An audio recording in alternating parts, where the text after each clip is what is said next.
प्रति assembly constituency 10% vote चोरी है एवं गोटे तार जो स्पोराडिक डाटा है गोटे गोटे अलग सेगमेंटेशन करते केन्दुझर सदर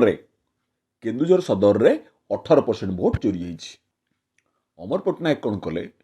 अमर पट्टनायक थे ये प्रिंसिपाल एजी थे ज्ञानी गुणी लोक। सी कौन कले ना प्रति बूथ बारी भोट कास्टेड बा भोट जी दान होती भोट दान जी एवं भोट काउंटेड जी गणा आगे हेटा तथ्य रखिले। तापर 5टारू परे जो माने बूथ भीतर रही जाइछन्ती सेमान को परसेंटेज केते हिची सेटा बीजेडी जो शासन क्षमता थिला आपण माने को जानथिबे सेटा थिला 0.2%। एथर कोन हेची एथर आपण माने जानछन्ती से माने किबळी भाबरे आचरण संहिता ना रे नवीन पट्टनायक को मुहरे मध्य फोटो जो कला मारले फोटो उठे देले सबू जहाँ कर आईएएस कार्यानुष्ठान आईपीएस कार्यानुष्ठान निर्दिष्ट इच्छा रखी गोटे निर्दिष्ट एम रखिकी ए कम करते कौन से कामटा थिला सेटा बाहर अमर पट्टनायक से कामटा बाहर कले। अमर पट्टनायक जो गोटे मैथमेटिकल फॉर्मूला बाहर कले ता थिला C1 minus C2 divided by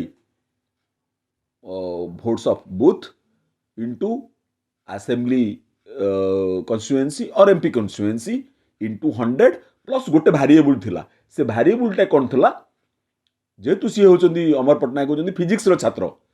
Saint Stephen's college Delhi रो तो फिजिक्स जो मैंने आप जानते हो से मैथमेटिक्स ज्ञान प्रबल मैथमेटिक्स ज्ञान नथिले फिजिक्स आप पढ़ी पारिबेनी तेणु सी सेठी जो मैथमेटिकल फॉर्मूला जो भारिएबल तैयार करथिले जो भारिएबलटा कौन होइतला ना